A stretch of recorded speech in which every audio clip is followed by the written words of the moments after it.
bigger than a hell ring. Things like who hurt on the decks.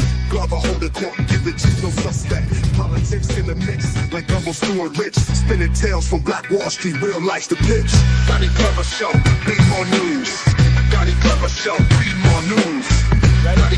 Welcome to BeMoreNews.com, the news before the news, where we uncover the truth. How you doing, man? Man, feeling well, man. What's your name? My name is Cardi Cornish. And you a legend? I'm a legend. You're a legend here in Baltimore City. Where we at right now? We live in the 17, Pennsylvania Avenue. The legendary Pennsylvania Avenue. Man, the last time I saw you here, you were doing something just across the street here. What were you doing? Oh, yeah, I had some food left over from an event. We brung it out. We fed a couple of people, man. Why you do that? Nice soul food. Why you do that? Man, the love that God has shown me in Christ, man, it overflows. That's how it overflows. Yes, sir. We got more than we can use. We got more than we can handle ourselves. We try to let it flow. Let it flow to the next person. Yeah. We're proud of you, man. Thank you. And we're proud of your son. Thank you. You're watching BeMoreNews.com, the news before the news, where we uncover the truth. Business tips hotter than lava. Got that Midas touch. Stocks and blocks teaching youngins how to clutch. Ears to the concrete, finger on the pulse, dropping wisdom like Hova.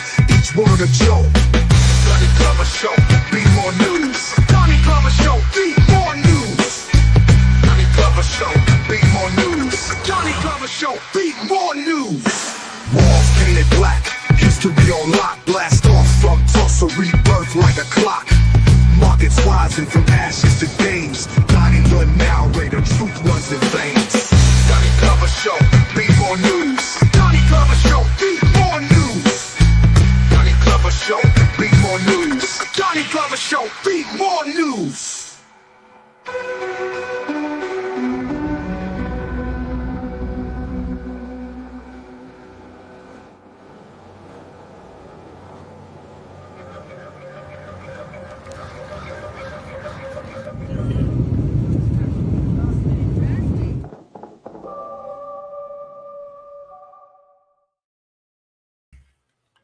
First name's Donnie, last name's Glover, entered to win it for the long haul, baby. It's a beautiful day in the neighborhood. We are so glad. I was glad when they said unto me, let us get Michael Haney, Robert Fulton DeShield, and Andy Pierre on the line together. Oh, I forgot. And we got Alice Toriente. Good evening, everyone. Good evening. I do. Hey, good evening, Donnie, Andy, Bob. How's everybody feeling? Everybody. Bob looks like he's feeling good. He's smoking a big blunt. He's got the cigar. That's that time of day, man. It's that time of day. All right, we got on the line with us to get us going is Alice Toriente, the one and only. Good evening, Auntie Alice. How are you? Good evening, everyone. How are you all? Doing well. That's Hey, good. Auntie Alice. So what's been happening according to Aunt Alice? Well, Aunt Alice has had her eyes on a whole lot of things going on. Locally, I've been very interested in what's going on in the race for the Senate and the 41st Legislative District here in Baltimore, where Mr. Ruff is running, has done a great job having a big settlement through his job and what have you, and his shining star. Attorney Crump is there working with him along with Billy Murphy. And so I'd say it's looking pretty good for him based on what has happened with his opponent in that race. I've also been looking at the fact that the governor is going to call a special session down in Annapolis so that they can replace the speaker. The speaker, Adrian Jones, has made history as the first black and female speaker of the House. So those are two things locally that I'm looking at.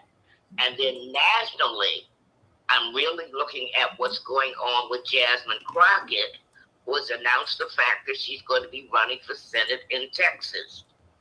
I'm real happy about that. I think she stands a good chance. I'm looking at the fact that in Miami, they have elected the first female mayor and the first Democrat in 30 years. So that should be something interesting to look at in the upcoming election. Also, I'm looking at Marjorie Taylor Greene and her defecting from the MAGA group. But Marjorie Taylor Greene made a whole bunch of money on her own, doing some underhanded stuff. So she can step out and do whatever she wants to do. And I'm also looking at what's going on with Ilhan Omar up in Minnesota and what's happening with Trump and the folks from Minnesota. And of course, finally, I'm looking at the fact that the Obama Library is going to be opening in 26. And so those are all things that are on my plate and the things that I've been watching. A lot of stuff, but loving every bit of it. So we got to tell people that for the 41st district, Dahlia Attar was indicted 2 weeks ago, and she will be, well, she was arraigned 2 weeks ago, and she will be, having to go to court at some point. And I guess everybody's watching to see if she stays in or if they put another candidate in her stead. So just to give people a little background on that 41st district, I'm sure we'll touch it later. Was there anything else? Yeah, so that's my district, and the Jews are already starting to embrace Malcolm. You see signs in Jewish neighborhoods and on Jewish lawns in my neighborhood because he's our representative in the 41st. Dahlia, so he has to embrace particularly the Orthodox Jews across Northern Parkway, which he seems to have done. He's raised some money there, and he's in a good place. I think it's pretty much a done deal to me because she's damaged goods, and it seems as though they realize she's damaged goods, so they're gonna, probably leverage him like they did Jill Carter and, take care of her. Yeah, I tend to agree with that perspective. Yeah, this thing is in the bag for him. Well, he's not getting it because he's not giving something. What is he giving? That's what I want to know. What commitments and promises has he made to keep funding Shoreham or, development with Kai up there? I mean, so what did he have to leverage to give to get that vote and that support? Hey, he was at my church 3 months ago and spoke. They liked him. He's an affable guy. He's a good guy. But you know how politics is, and the Jewish community is very resourceful and they're very powerful. And if they know that he's the guy, then he has to, say, hey, what do you guys want? What is it that I need to do for you? And I'm just curious about what that looks like. What did those meetings look like that we may not have been there for? Okay. Was there anything else you wanted to share, Auntie Alice? No, I think I could. Oh, and then Epstein in Venezuela, but those have been dead horses eaten and everything. But that's what the deal. It was good to hear that information about what's going on in the 41st. Yes, ma'am. It's going to be quite interesting to see how that plays out. One correction, though, Marjorie Taylor Greene has not defected from MAGAs. She's still very much a MAGAnite. She has separated from Trump, but she's made it very clear that she's still very much a part of the MAGA movement. Well, my thing is she bears watching because I think there's more to that than meets the eye. And I don't know what girlfriend is planning. It's very interesting that she came out to support the Epstein survivors. And that was one of the things that, made Trump angry. But I don't think we've seen the last of her. Auntie Alice, you're absolutely right because they're comparing her to George Wallace. You know what George Wallace did? He flipped and told black people he was sorry, particularly after he had his spine severed, right? And so maybe she's looking for the black vote because, maybe she saw Jesus. People can change. What usually changes people is pain, emotional or physical pain. Maybe she's had some pain that has made her see the light, but they're comparing her now to George Wallace in terms of how she was. And so Make America Great Again could be something that the black people could have said too. It doesn't have to be associated with Donald Trump. Maybe she's going to start a Make America Great Again for black and brown people or join something that we need to join before we sell out to the Democratic Party, thinking that they may come back and save us like we need saving. Well, we'll just see. Like I said, girlfriend Bear's watching. The girlfriend made a whole bunch of money on insider trading. She did some stock trading. And girlfriend got a whole bunch of money that she can go home and sit down on about the insider stock trading that she did. But she's also talking about the fact that she has been threatened. Her family has been threatened because she has withdrawn from some of the Trump doctrine. So we just have to see what her plans are. I hope you don't go nowhere. I hope you don't go nowhere, because we know that Nancy Pelosi's worth $42 million, and she had inside trades, and her husband got beat up. Her husband got beat up. So everybody's under threat. All those Congress people somehow come out of office with a lot of money, because that's why they stay in power and they don't have term limits, because special interest ensures that they get paid, and they want them in position so they can keep them government contracts coming to their district. Nancy Pelosi, $42 million. Her husband got beat the heck up, right? So Marjorie Taylor Greene had to pay for her money, like Nancy Pelosi did too. They all getting paid. What's most I concur with you, and I know about Nancy Pelosi and her inside trading a little while ago. Mm-hmm. So well, you know what's most interesting. You mentioned the threats. Nobody in the media has put a label on the people committing the threats. Now we surmise, and I think rightly so, that they are a wing of MAGA. But you notice that nobody's called them domestic terrorists. Nobody has come out and said that the people, not just threatening Marjorie Taylor Greene, but threatening everybody who goes against Trump, judges, legislators, other politicians, anybody who says or opposes Mark Kelly, the six Democrats who told service people that they are obligated not to follow illegal orders. They've all been threatened. But nobody's put a label on the people committing the threats, and nobody has associated them with MAGA when we all know, or surmise at least, that they clearly are. Hey, so who is Charlie Kirk? And who shot and killed Charlie Kirk? When you have them compare and look at, Bob, the unidentifiable threat, right? So Charlie Kirk got shot and killed inside of a MAGA movement, a white MAGA movement, with all MAGA people around him. So it could have very well been an inside job. Trump got shot in the ear in a MAGA environment as well. So how do we ascertain threats that now all of a sudden Marjorie Taylor is saying, well, hell, it could be an inside job against me, especially since I spoke of them. It don't have to be Black Lives Matter. And she has seen the light. Well, I'm not really talking about Marjorie Taylor Greene. But what I'm saying is the media has been quick to put a label on everybody and everything. But nobody has in the media that I've heard has put a label on the people that are committing the threat. They haven't even been courageous enough to state the obvious, that these people are obviously members or a wing of MAGA. Nobody ever talks about. They talk about Trump's base and they talk about MAGA, but do you hear anybody talking about who's in MAGA?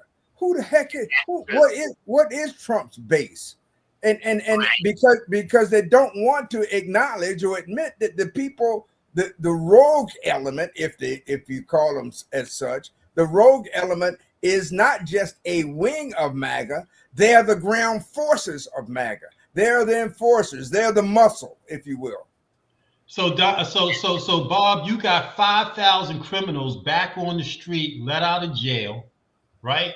Since January 6th, 4 years ago, Donald Trump, when he came back in January, let 5,000 criminals back on the street. So it could be any one of those that decide to pick up a gun and start shooting at hell at the people that agreed that they were insurrectionists and belonged in jail anyway. So there's a lot to choose from who could be shooting and killing and threatening people out here. You got 5,000 criminals back out on the street. we're at a point where we don't bother to identify people individually. If you are a Somali, then you committed fraud in Minnesota.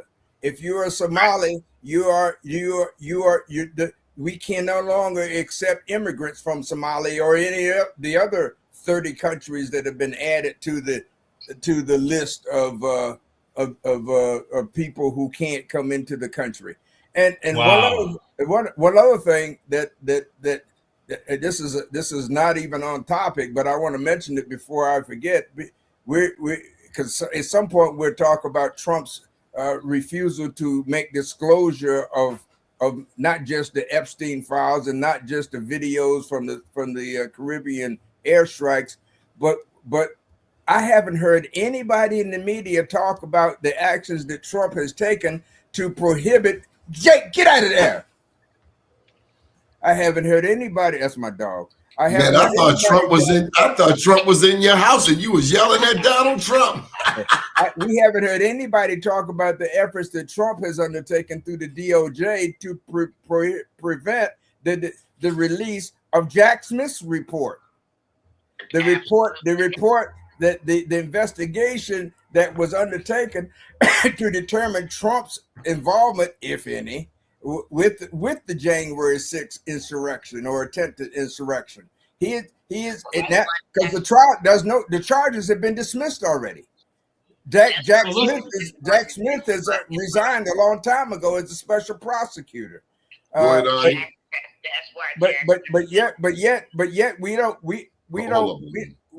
yet Trump is taking actions to withhold that information. But I haven't heard that in the media. Okay, come on, Ani. Go ahead. The other thing is, another surprising thing, the fact that that young man that they had looked for so long, who had been walking around with the bombs to blow up the Democratic headquarters and to blow up the Republican headquarters, was a black man and a Trump supporter. Yet they were saying that it was an inside job and that it was Democrats. But as it turned out, it was an African-American young man from Virginia who was a Trump supporter that they finally caught, and they were trying to say that Biden had information and they didn't do anything about it. So, I mean, it's a maze of what's going on. And they're quick to talk about Antifada, and they're quick to talk about they classified all of the organizations that talk to or support African Americans and what have you as terrorist groups. So that's something we have to look at as well. Okay.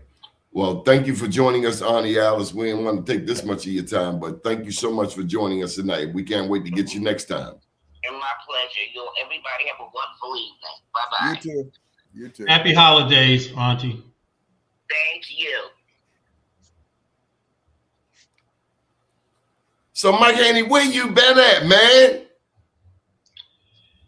Hey, Donnie, Back in the US? I got a foot in the U.S. and I got a foot out of the U.S., man. So a lot been going on, Donnie. And purposely, sometimes you have to sit back and listen and take it all in. And so I had, this is the first show I've done, Donnie, in several months purposely, because sometimes it's good to just sit still and not open your mouth, man. And I've been watching and following you, man. And it's been amazing to see what you've done and what you're doing. I'm very proud of you. Okay, so I agree with you, and it should be we. And here we are, 4 black men on this show, man, getting along and talking stories, etc. We could resemble this in the entirety of the world. And what you have done, Johnny, we would be better off as a community, because talking politics and what happens in 26 and subsequently 28, as black people, black men thinking that the Democratic Party in Texas and Minnesota and Maryland is going to be our savior without a plan, it's scary. It's scary because there's too many organizations of black people that are, we're off center, man. We're just off center. And you see what Donald Trump is doing now, right? That Marjorie Taylor and even that racist in South Carolina is not. He's appealing to his extreme MAGA base with the Somalia stuff and with the black and brown stuff, and with the Venezuela is brown stuff, because everyone else is awoke now. Everyone's awoke and said, this man is sick. So he's going to the extreme base of MAGA people, the ones he let out of jail, so that he can keep the Epstein files, down, can keep the Venezuela killings down, even though we wanted a war on drugs. And if he is hitting the cartels, good for him. Keep hitting. Because who was it? Nixon talked about a war on drugs. Well, Donald Trump is carrying it out. And I got to tell you, I'm not upset at that. Drugs has killed this country. Well, Mike, isn't it of the least bit interest to you to find out whether or not the boats had drugs on them in the first place? Yeah, I mean, So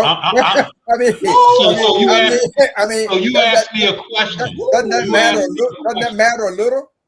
So you asked me a question, okay? Right? So let me answer your question. All right. Because of course I thought like you did. I'm going to assume that the drugs have gotten over here over the course of time, that have gotten us from opiate addiction to heroin, etc., some way as it did before. And if he's bombing it, I'm going to assume that it is, because other than that, it ain't no cruise ship. Well, there's 80 families somewhere of the 80 people who have been killed, including the 2 that were killed in cold blood back in September.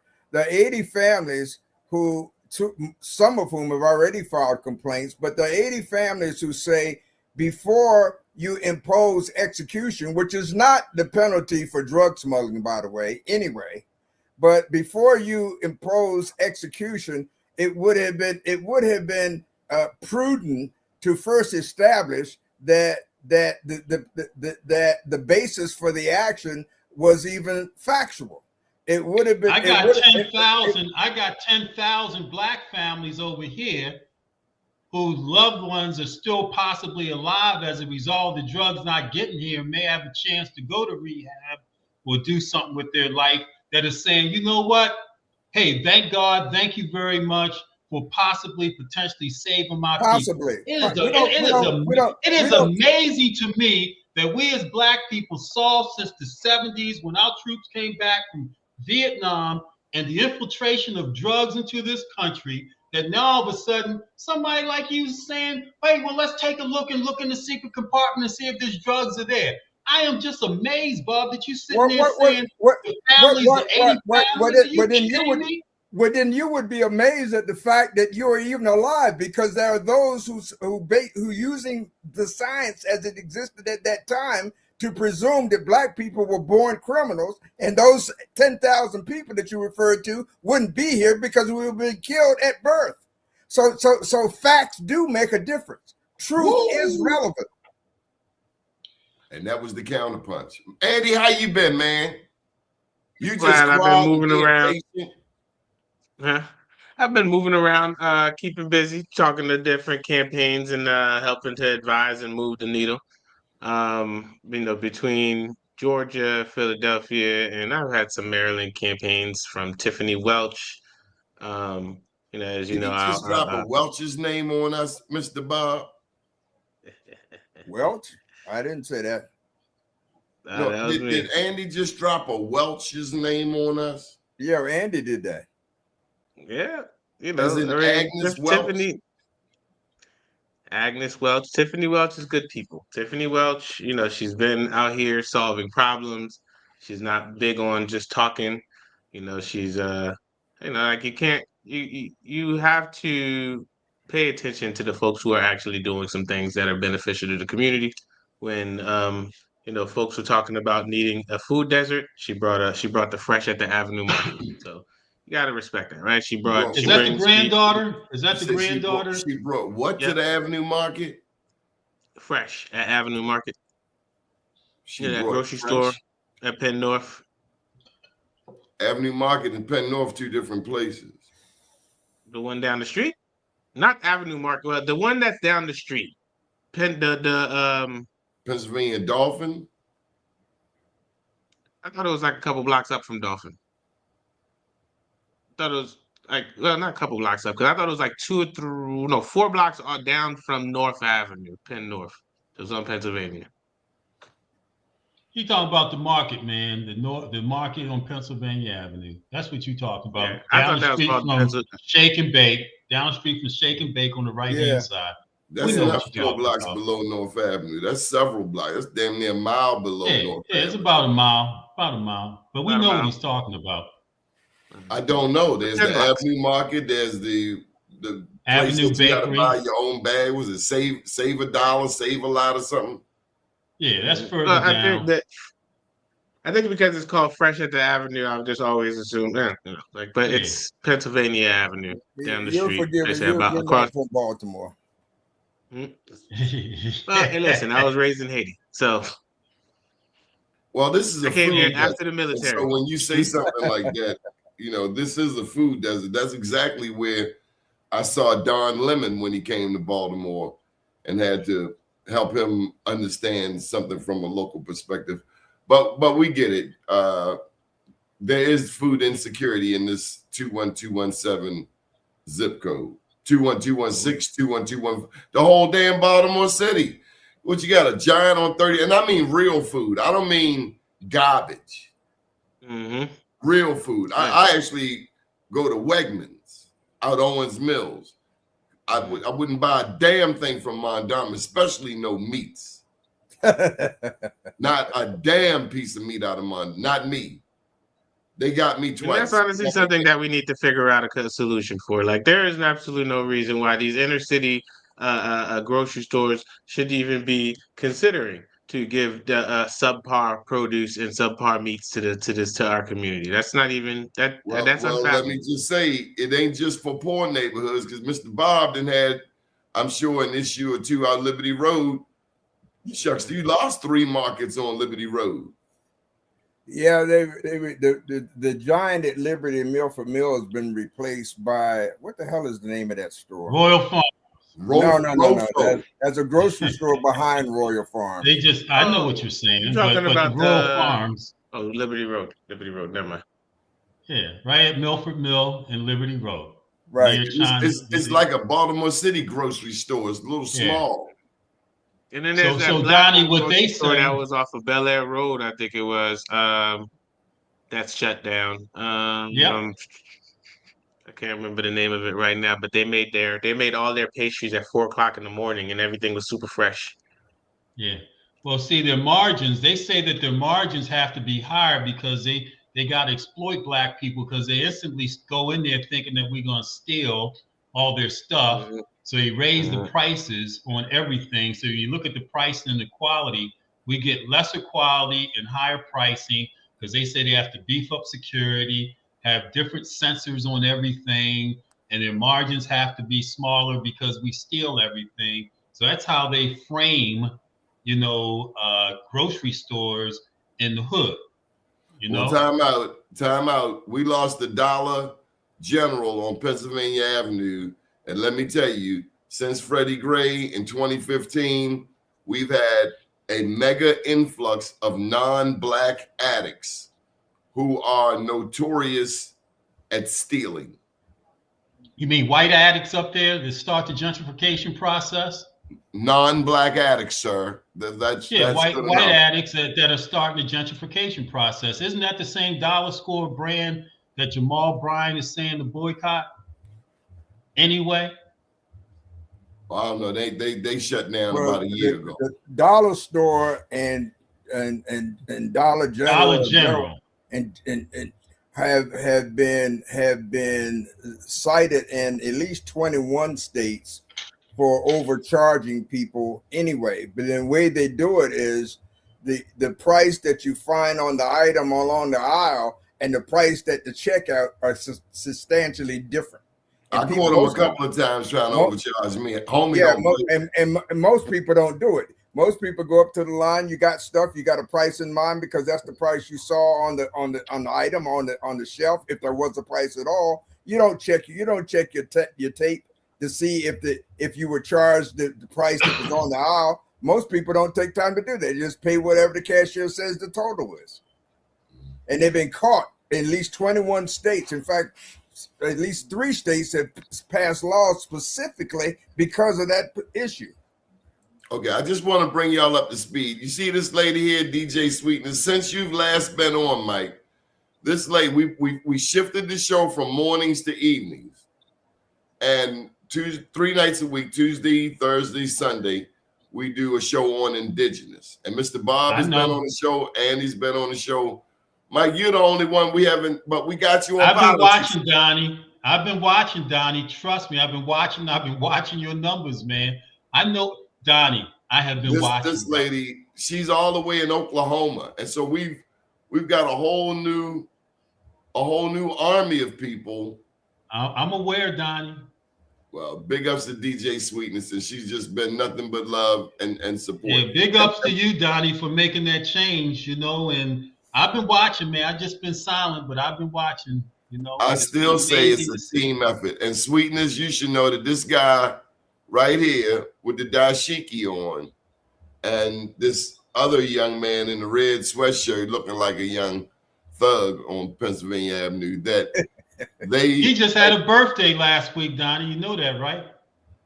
Happy birthday. Thank you. What was it, December 4th? Yep, December 4th. December 4th. Happy birthday, Mr. Bob. Thank you so much. Yes. Don't ever say I don't care about you, Bob, when I'm able to remember your birthday. I noticed that. I know Donnie's birthday in July too. I know y'all. Listen, man, when you care about somebody, you show you care because you know the information. June, July, Donnie. I was in a J month, man. Why don't you? Okay, but you could at least had your number one send us a smoke signal or something. Hey, he's doing fine. And DJ Sweetness wish you, Attorney Bob DeShield, a happy born day. Thank you so much, Sweetness.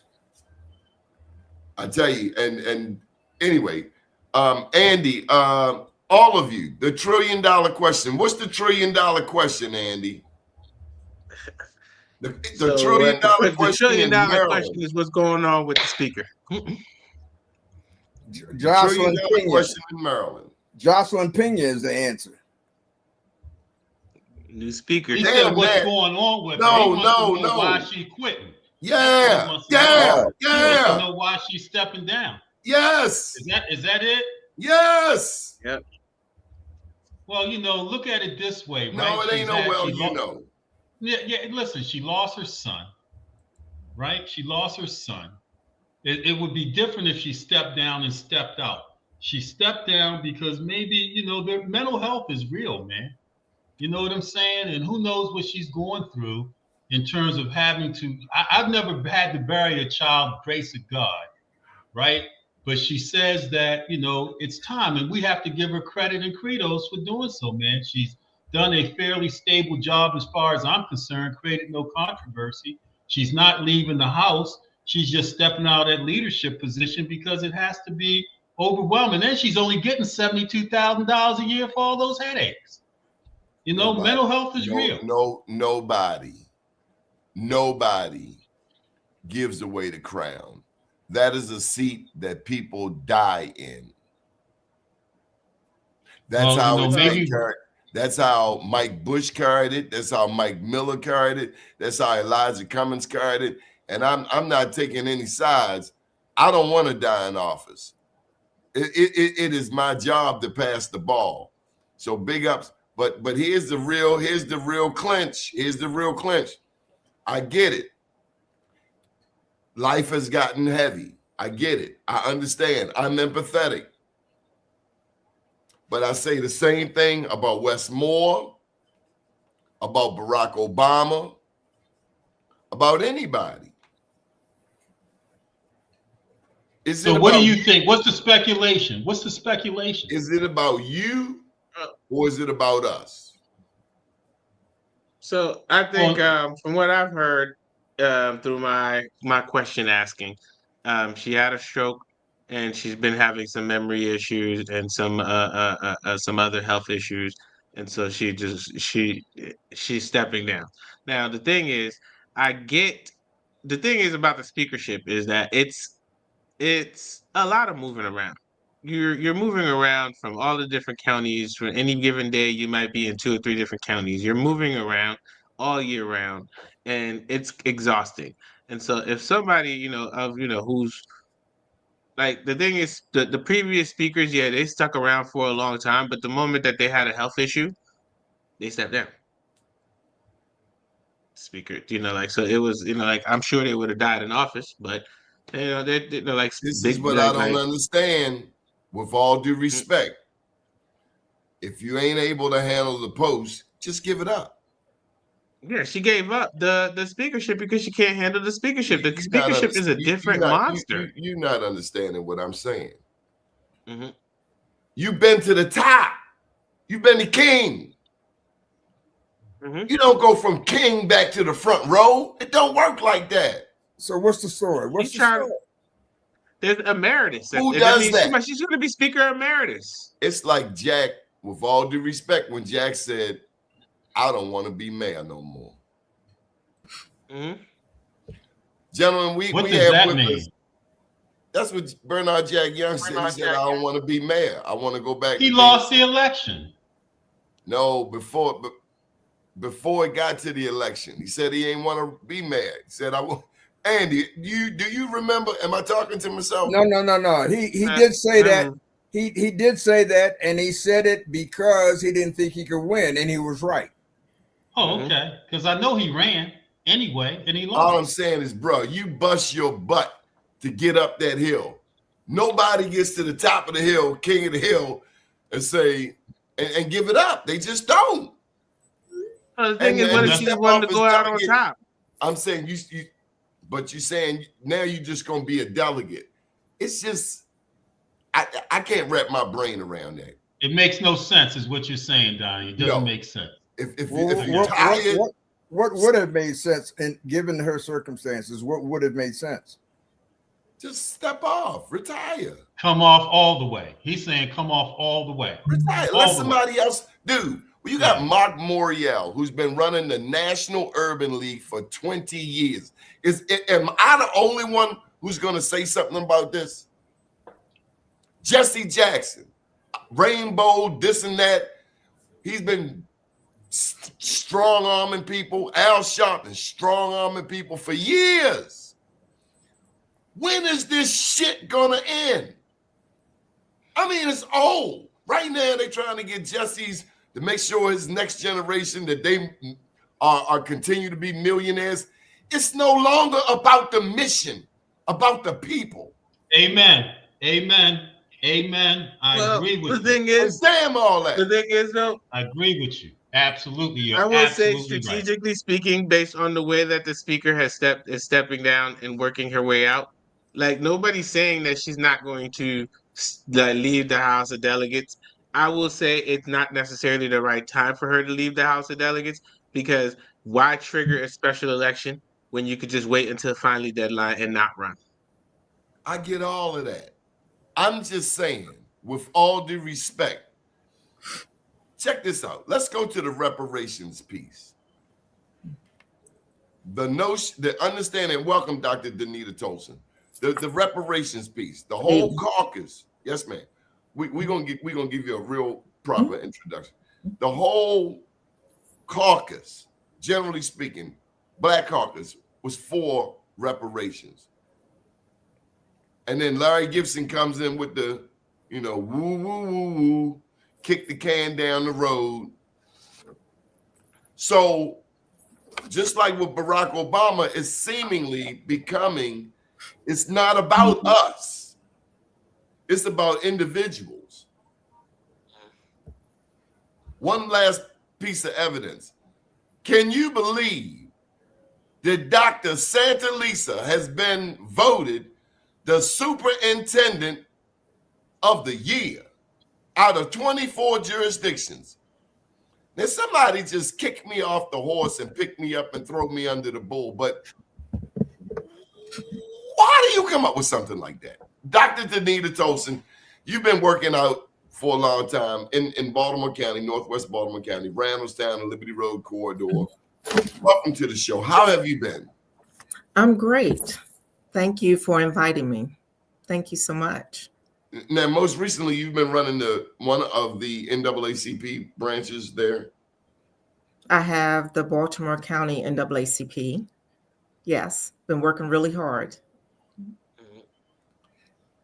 and you Big decided. NAACP. Come on, What'd you say? What'd you say? The NAACP. What did you say? That's like the big one, the big NAACP.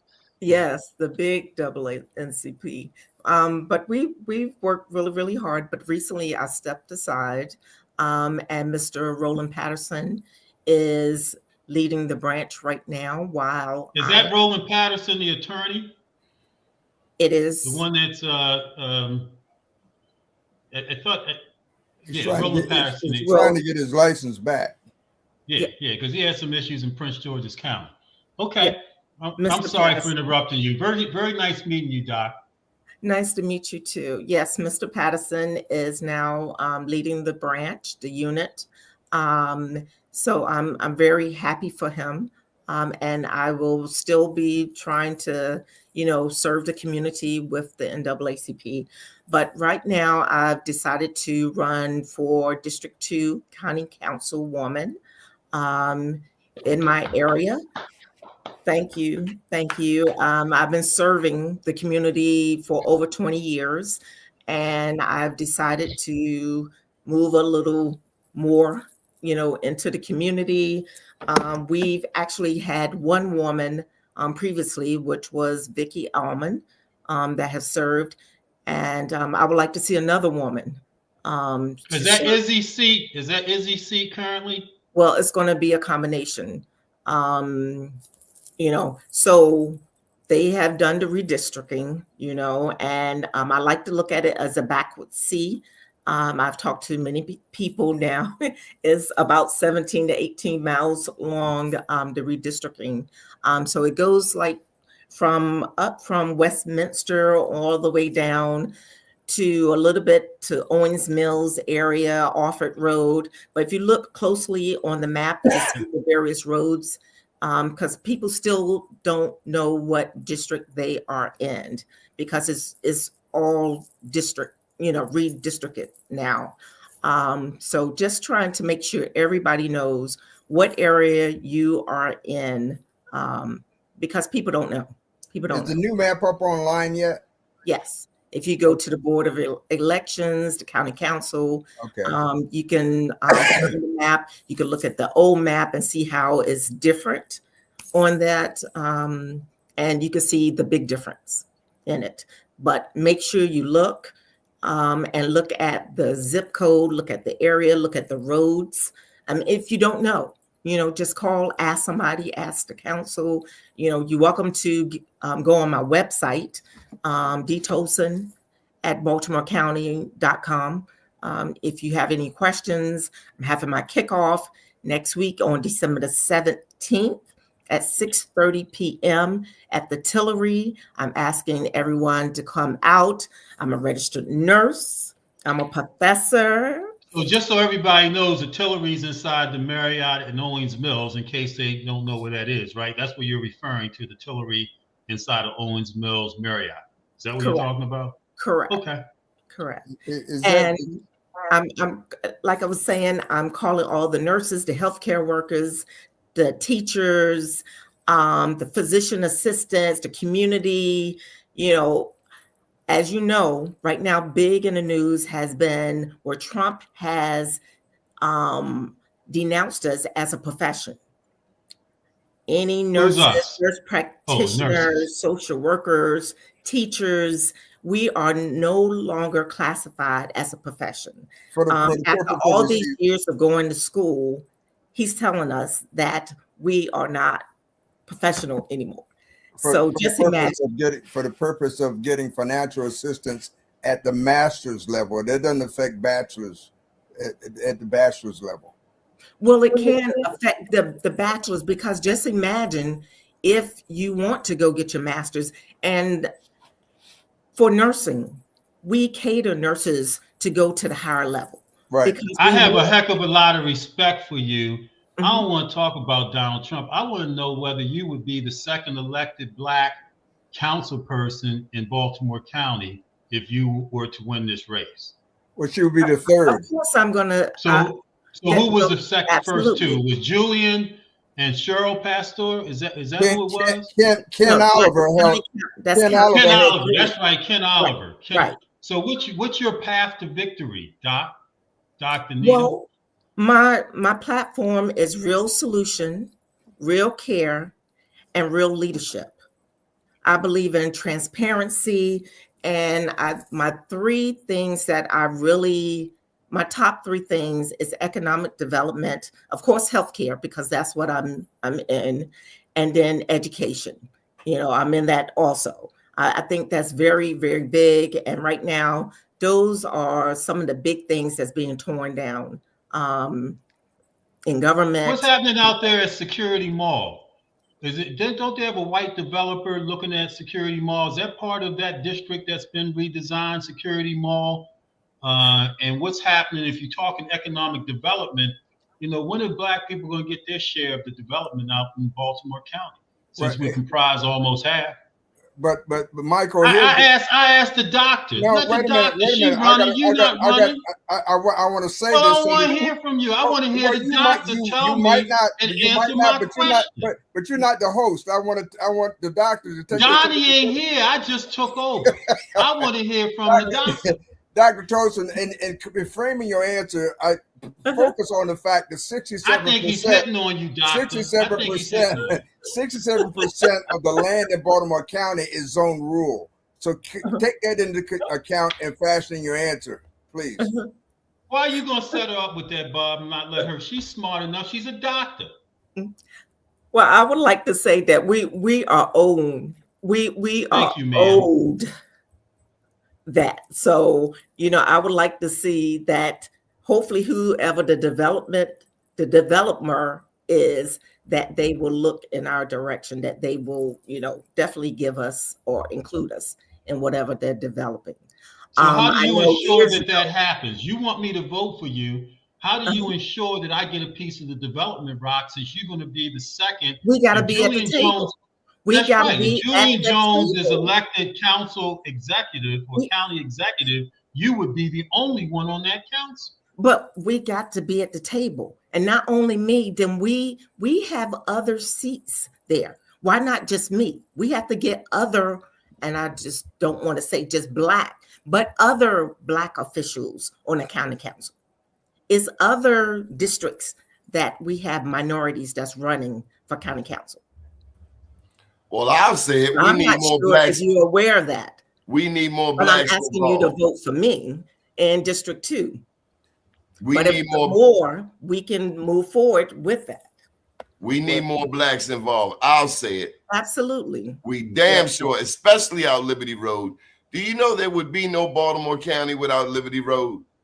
There would be no. Do you know how much wealth goes into, Mr. Bob? What percentage? How important financially is Northwest Baltimore County to Baltimore County?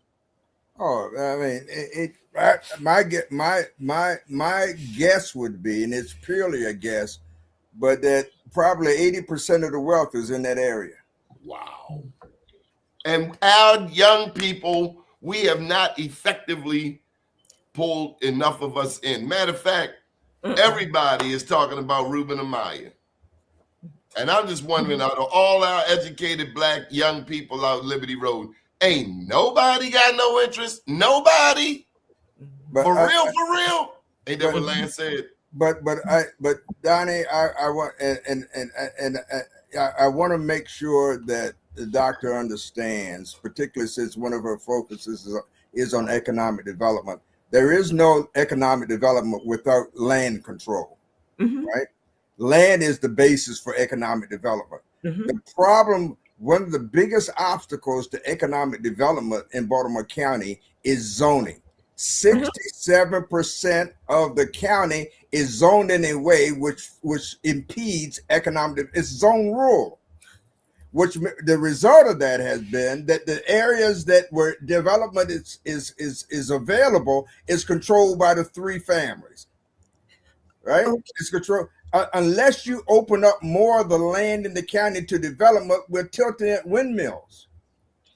That's what I want you to understand. And I had this conversation with the people seeking county executive office, both of them that are seeking county executive office, And the response is, well, Baltimore County is supposed. We want to maintain its character as a rural jurisdiction. As people want to come and where you can spread out and all that, but you can't. If you don't control the bricks, if you can't control the land, then talking about economic development, you might as well, But lick if your fingers and wave it in the go air. down Liberty Road, what do you see? You see food deserts. You see a lot of empty buildings. Is where are we going with this?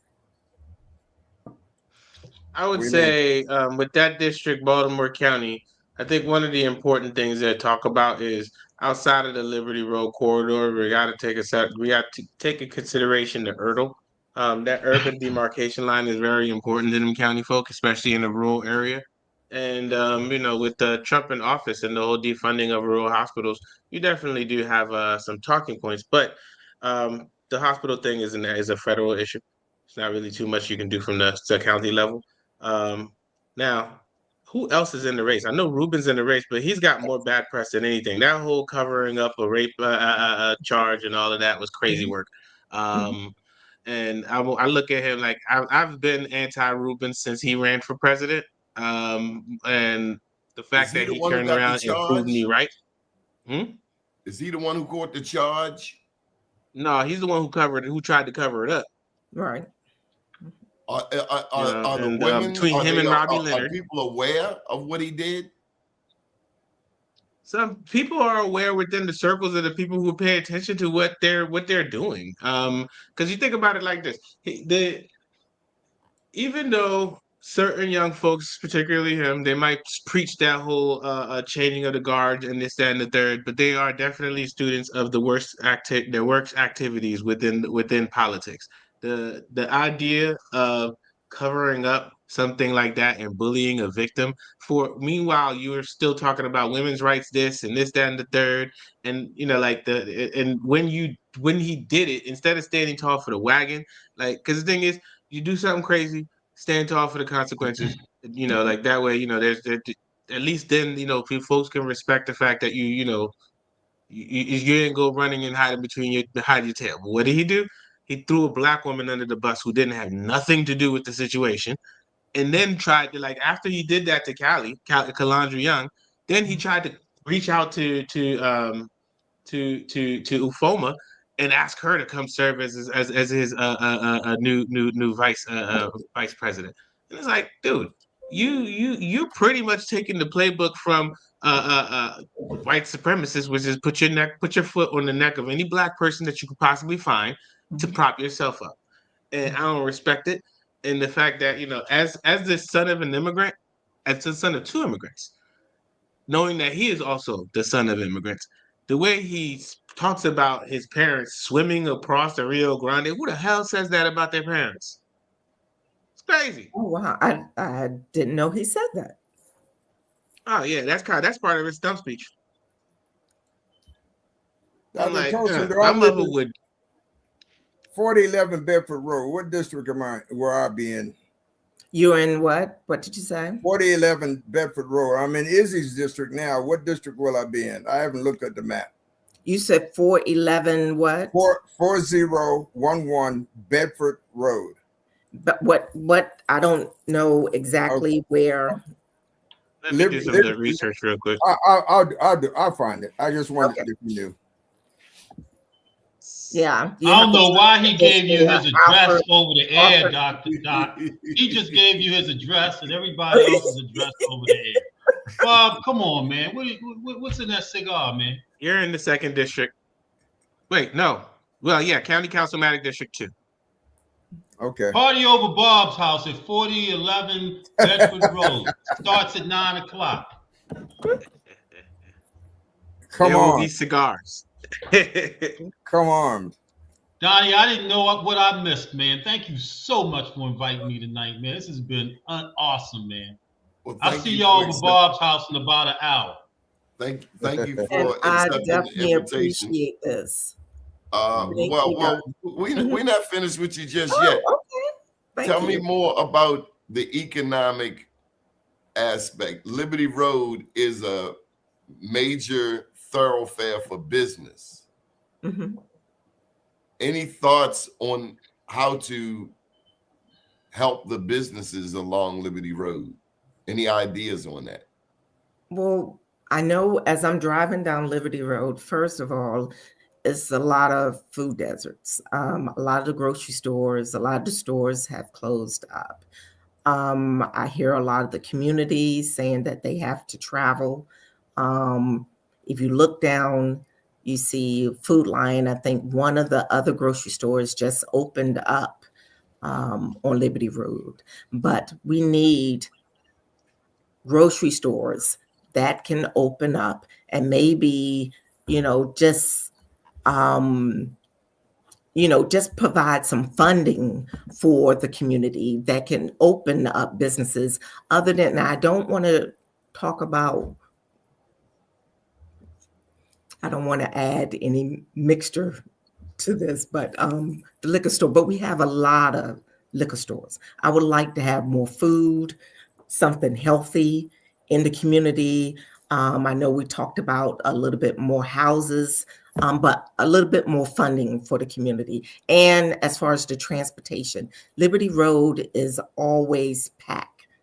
When you going up and down Liberty Road, it takes a while to get up and down. So we need to look as far as maybe, I don't know whether to expand, but I'm willing to take the community responses, hear what the community feedback is, and then move forward with what their suggestions are. And I would like to put another thing on your radar. Now, granted that the expansion, isn't Baltimore County roads funded by the Fed directly or no? Liberty Road is a federal highway, I believe. Yeah. And so hey, that's something that takes some negotiation. And I like the fact that you got the gumption to go after it. But remember how there was a Solo Cup factory in the 2nd District?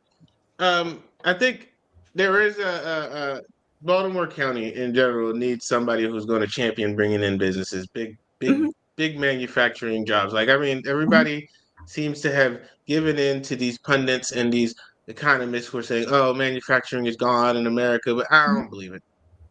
But what about Trade Point Atlantic? You're over on Randallstown Road where the Solo Cup was. What about Trade Point Atlantic in Baltimore County, where Old Bethlehem Steel and Sparrows Points were? But they've got the AI robotic factories of Amazon and FedEx, et cetera, paying $20 an hour, which is really no money.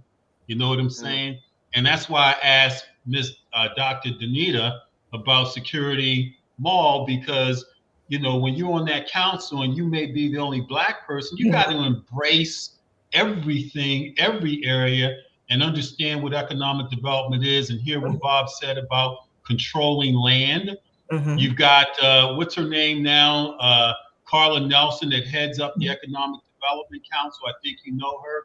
Jason Glenn on that council as well. What are they doing? How are they leveraging it so that David Brown, who owns that hotel that you're going to have your fundraiser at, and maybe you look at having it somewhere else? I don't know what it is. If you're talking about economic development of Black people, and you're taking your money to the Tillery, where David Brown built, and he's building another hotel behind there, maybe it's a time to take a look and see maybe there's some alternatives for you.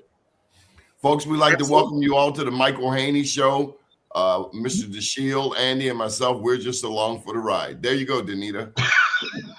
So, I will say, like, speaking on the Security Square Mall area, I will say that the Security Square Mall is, I think, would be a prime site for putting some jobs, right? Because right now, when we look at it, we tap in all. If you look at public transportation, it's always taking you to places to spend your money.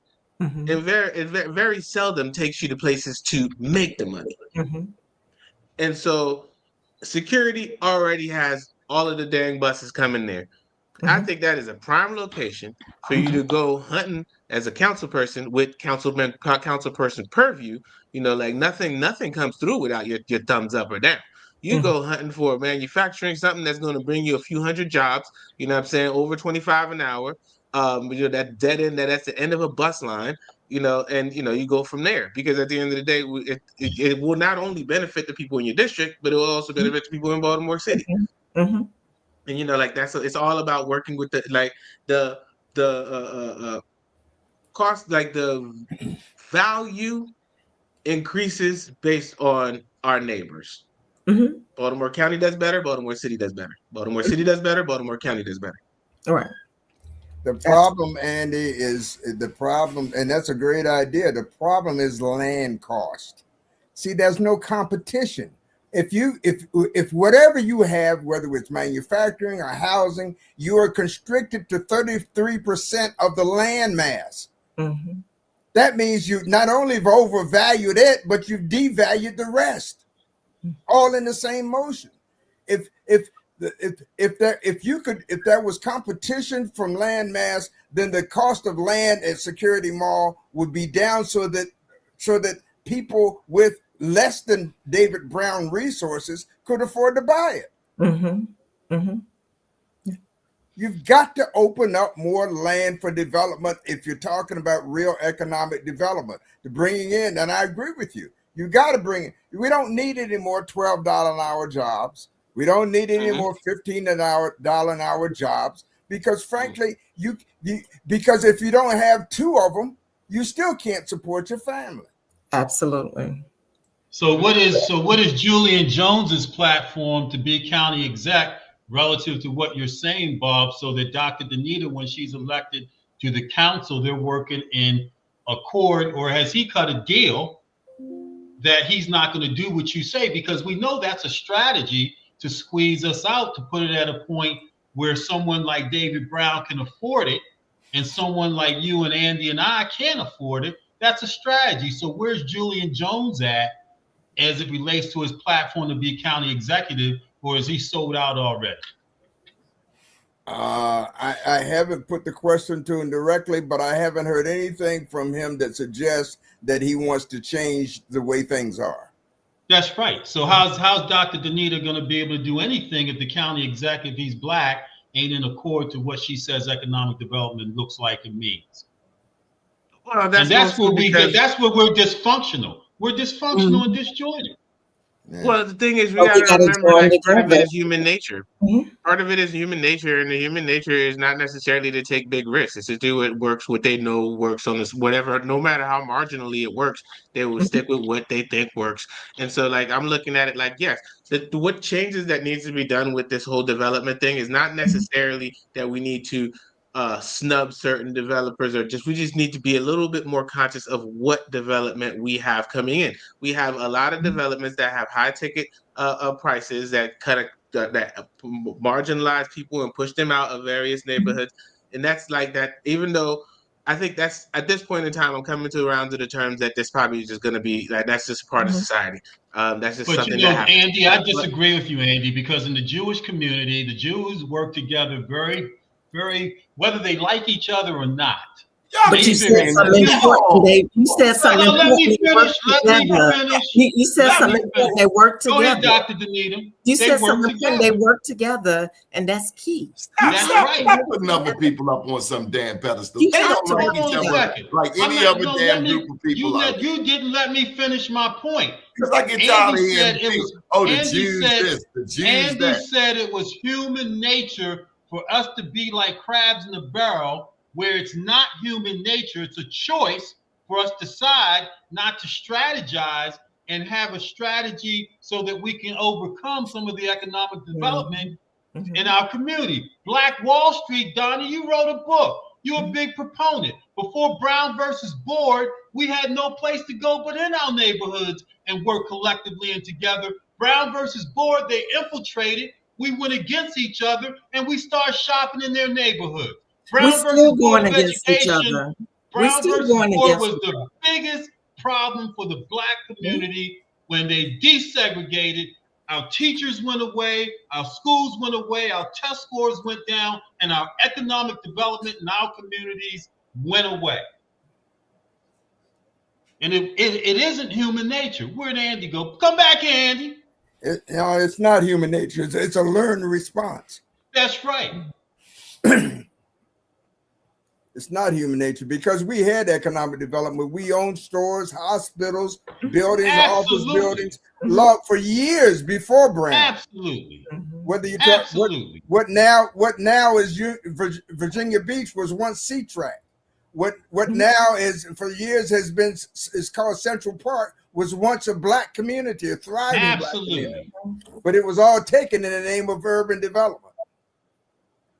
And that's why we have to be careful as we transition at the midterms and the next presidential election of throwing our eggs back in the Democratic Party basket, thinking that they're going to be our savior when we got nothing and have always gotten nothing for years. What are we demanding so we can be more self-sufficient? Unless we do what Trump did, take it over. Trump, hey man, just give us a how do we take it over? We got to be united. Yeah, well, that's real. We're not united.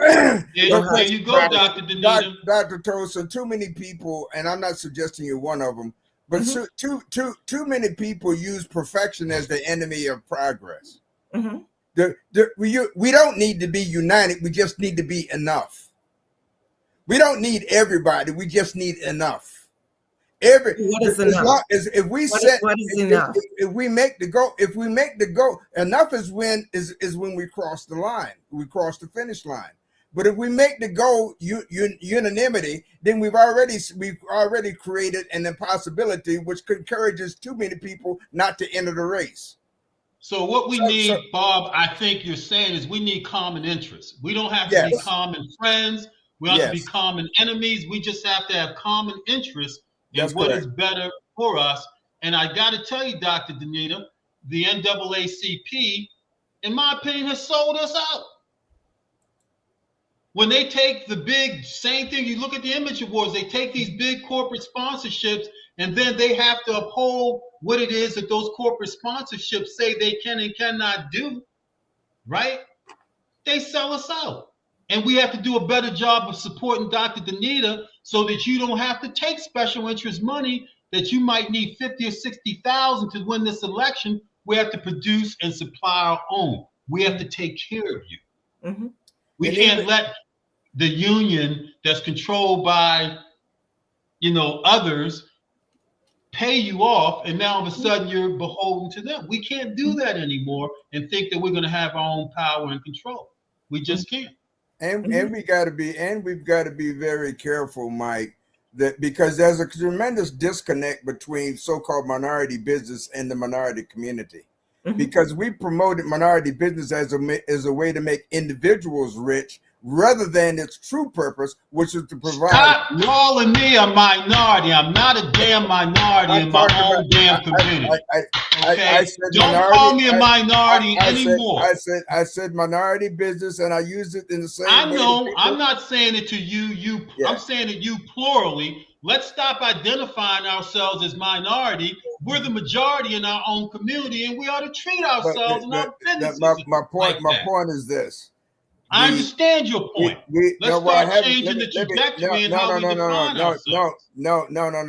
We have made the objective of developing non-white business, the embellishment and enhancement of individuals rather than its true purpose, which was to provide substantive and substantial and meaningful employment for members of our community. Understood. That has resulted. That's why the black community doesn't support black business, because they don't understand the connection. They think that all that happens is we make another black millionaire, and they're not interested in making more black millionaires because they don't believe they'll ever achieve that personally. But they don't understand that more black business means more employment for them and their children. That message hasn't been put out there. Hey, Danny, what's going on, man? How you doing, brother? Good to see you, man. Got some true Baltimore County power in the house, man. Dr. D, Robert DeShield, and Danny. 3 Ds, man. I love it. How's everyone doing? Good evening. Good evening, Dr. Tolson. How are you? I'm fabulous. You just everywhere, working hard, day and night. Oh yes, I'm trying, getting out there, servicing the community, do what I'm used to doing. That's Uh-oh, it. we got I more love women. what I do. Wow, man. Another D. Yeah, Donnie's coming out with it, man. This is great. But she's got an H at Hi, the end of her Sharonda. D. Hi, everybody. I want to wait my turn because I have the takeover spirit, so I'll wait till I'm asked a question. You think?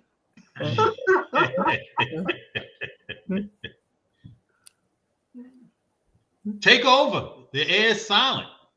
Well, I had to go outside to get my computer. I actually went to work today, but I want to say hi to everybody. Hi, Mr. Haney. Hi, Mr. Deshiel. I've been on here before. Dr. Tolson, Mr. Blount. Good evening. So I'm coming on the tail end of non-white businesses, and I think that we need to also integrate some of our. I'm part of locally because I'm on the east side. Our chambers of commerce.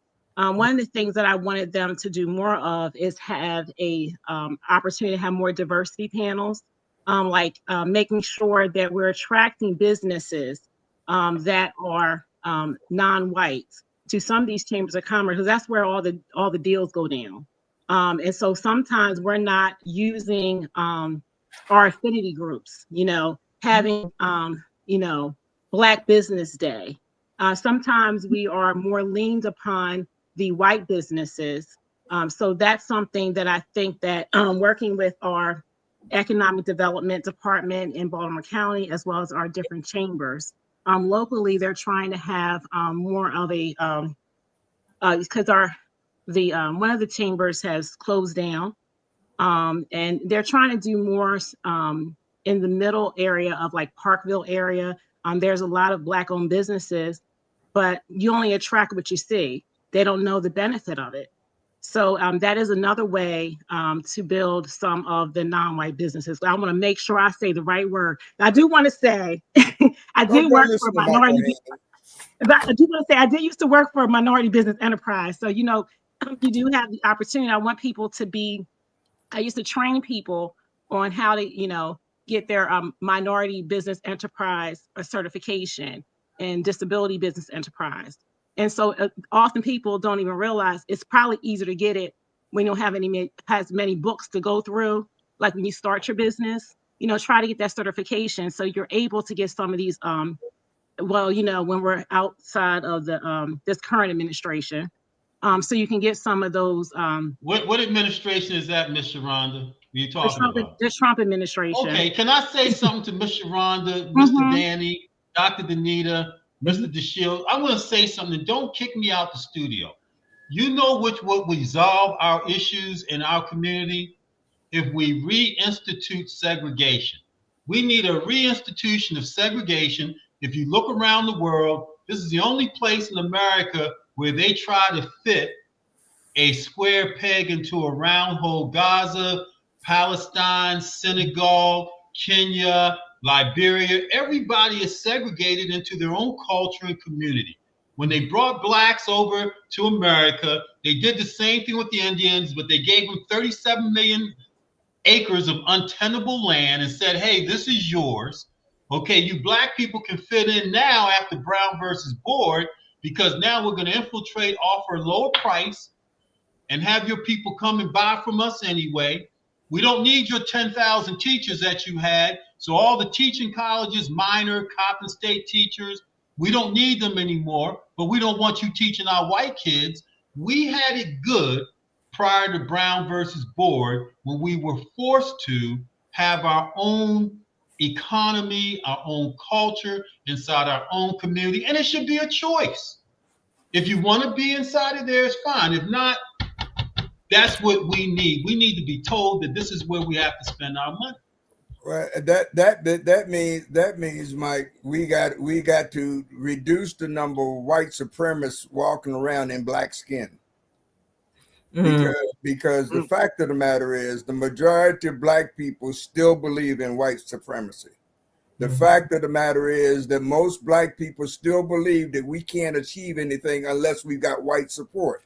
The majority of Black people still believe that we cannot progress unless we are able to get along with and get and get the consent of white people. And that's what happened with Mr. Brown when he had Thurgood argue against Topeka for his daughter to go to school in a white community. And it didn't have to happen. Look at our HBCUs. Look at our HBCUs. I put it this way. Finest institutions in the country. No other group of people, and I've researched this. No other group of people intentionally took their own children, dressed them up, gave them their lunch bags, put their hat on their head, and say, "Go get on that bus so somebody can get on the bus and go across town." Is that crazy? And then come home and tell them how much you love them after we wipe the blood from their brow. No other group of people ever subjected their own children to that in the name of progress. And then we wonder why. Hopefully, we're not going to do that at the midterms. And then we wonder why they don't respect us. That's right. I hear you. Okay. How you doing, Donnie? I told them before you went off air. No, I heard you. Okay. Can I say something on this one when you get a chance? Okay. So one, Mr. Haney, I know you haven't been here in a while, but I want to bring you up to date for all of our indigenous fans who are watching. In case you didn't know, only 4 to 6% of the Africans trafficked during the transatlantic slave trade, 4 to 6%. That's roughly 400,000 out of 12.5 million came to North America. So with respect to the people who've been boosting our numbers, they believe we were already here, number one. Number two, DANITA, Danny, Sharonda, I want to invite you on January 6th. You want to tell them the good news, Danny?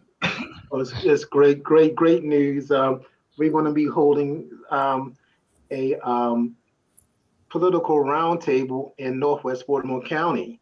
We're going to kick it off, and we're going to expose the truth of what's going on in Baltimore County politics. So we're looking forward to it, Donnie. I was excited when I got the text from you that you had already set it up. So DANITA, on January the 6th, can you join us? Sure, absolutely. I'm glad you said that because we got you on the flyer already. There you go. I am intrigued. I didn't even know that, did you, DANITA? See? I am intrigued. Expose the truth. Working on the background, DANITA. What the hell does that mean? All right. I love it. What does that mean? Love Expose it. Truth. And that sounds Sharonda, like somebody going to jail. Sharonda, if it's not too far, we'd love for you to come on out and join us. But I defer to you. Welcome to the stage, Sharonda. Thank you. I'll check because I never know what's going on in my house. So I will double check. I just made sure I didn't have anything. I don't see anything yet, but I'll let you know. I have your number. So welcome. What would you like to share tonight? What's on your I mind? just want to say, I live in an area that's not mostly Black. I live in East Baltimore County. My husband is half white. So me to say I do not want to be around white people will be talking about my family, so that's not where I am. I did go to HBCU because I did live in a neighborhood where I didn't feel like I got the culture. And so, Mr. Haney, something I thought about what you said, I kind of thought about it earlier because my mother is born in 1955. And I just couldn't imagine being like the guinea pig, going to a school, where, she's the first generation that was integrated. So for me, I do disagree. I mean, like everybody can do what they want, but it's hard to tell a family that's already integrated. When I grew up in the area, it was Delaware City, Delaware. So my neighbors were white, but then we got the Black section. And then there was certain places Black people just didn't go to. But ultimately, my friends were white. So I grew up in a different area. So I grew up with white people. Some of my best friends are white, as they say. So I can't imagine a life where I just would say, I want to go off and separate myself from white people. Now, that might be good for somebody else, but it's not at this stage in life. We're not there in the United States. So I don't feel like I have to see. That's the other thing about me. I think I'm a little bit too fight the power, because I don't have to seek approval from white people all the time. That's why my hair looks like this. Okay. And so I don't necessarily am the type of person that needs approval, but I also don't need approval from all Black people. So I sometimes, because I'm a different generation, think differently than others. I don't fall in line, and you can't really tell me how I should feel, because I'm going to try to do what's right and what's beneficial to my community and to my friends and to my children. So that's just my take. And I won't talk. If I can say, I think that that's an admirable what you're saying, you know, but I think that's the extremity of what I'm saying, right? Because I integrated a white church in 1965. My mother took five little kids, and there were places that we could not go. There were places that we had to spend our money because we could not go. The premise of Black Wall Street was because we could not go to certain places. And if that's the premise that we have to continue to understand that we thrived in as a community, HBCUs are a product of that, of which there are less now, right? Because we have options. All I'm saying is that the option should be there for me to live in community that I identify with the option to be able to go elsewhere, like they do in Johannesburg and Cape Town as well. But the community in Nairobi is one of the tribe of Maasai that are Black people, because they support each other. And yes, they have integration in families, because maybe that is what God's desire is, but God's true desire is that he put us in cultures and communities of similarities, right? Because that's where we ultimately thrived. And in this country, white people conquered and divided that, and such our economy as well. And they still do. You know, coming from Brooklyn, New York to Turner Station. I lived in Turner Station. You know, I grew up in Turner Station, and I saw how things were in Dundalk and Essex and all that kind of stuff back then. And then I also saw how they destroyed Turner Station when Martin Luther King died. And I was perplexed. It was like, what is going on here? Why are we destroying our own community? Woke up a week later, I'm living on Loch Raven Boulevard by Northwood Shopping Center in 1970, where I couldn't go in the head company. Amen. All of those kind of things. So I seen what was going on. Saw them build that wall on Hillen Road between Cold Spring and Oregon Drive, so that those white folks didn't have to see Black people go to Morgan State College. So white folks are white folks, period. I went to Northern High School, integrated that school, went to Woodburn when it was all white and Black. When it was hard, it was something else.